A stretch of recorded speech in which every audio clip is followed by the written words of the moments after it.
Génération FM.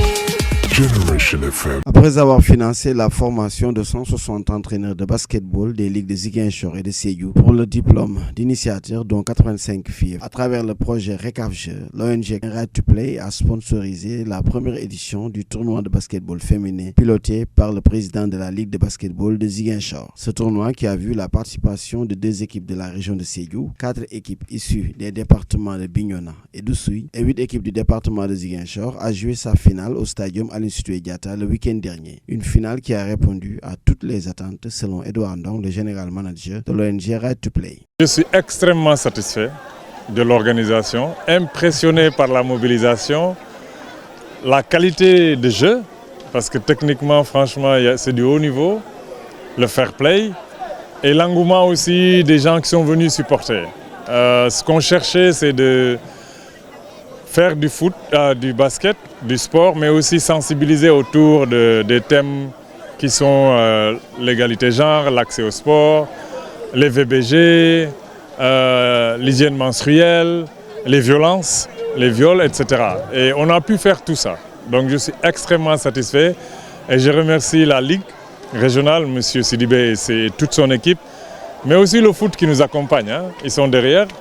On a fait foot, lutte et basket, donc extrêmement satisfait de tous les clubs qui sont passés dans les 2 régions de Sédhiou et Ziguinchor. On a vu environ minimum 500 personnes en train d'interagir, c'est impressionnant. Une fête du basketball régional marquée par la part belle réservée à la gente féminine. Pour Edouard Ndong, cela démontre que le projet commence à porter ses fruits. Le temps est très court comparé aux résultats qu'on a. Parce que honnêtement, un projet en 1 an qui peut mobiliser autant, qui peut former autant d'entraîneurs, impliquer les filles, avoir 100% d'acteurs, c'est-à-dire les joueuses de chant, les arbitres, et même ceux qui étaient sur la table, 100% filles et femmes, c'est extraordinaire.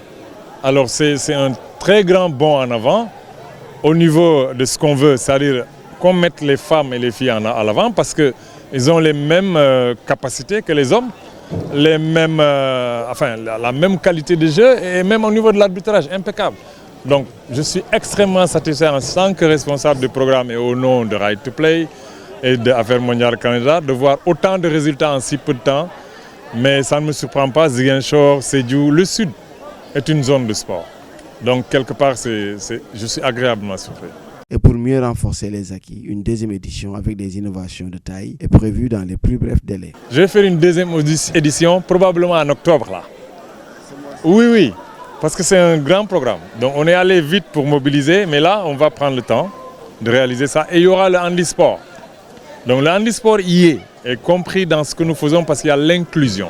Donc on aura le handisport, on touchera les mêmes disciplines, mais on va encore élargir pour le nombre d'acteurs. Mais cette fois-ci, on va intégrer aussi les hommes. Parce que les hommes commencent à jaser. Ils disent les filles, les femmes, les filles, et nous. Et ils font partie aussi. Donc, mais on a 70% hommes, filles et femmes, et un peu 30% hommes. Cette fois-ci, on va intégrer les hommes. Et ça sera un peu partout dans les 9 communes des 2 régions.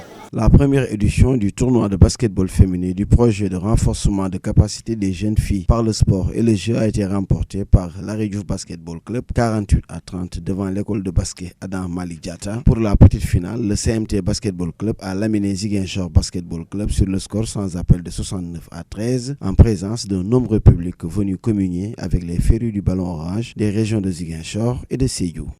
Génération FM. Generation FM, the best radio. Génération FM.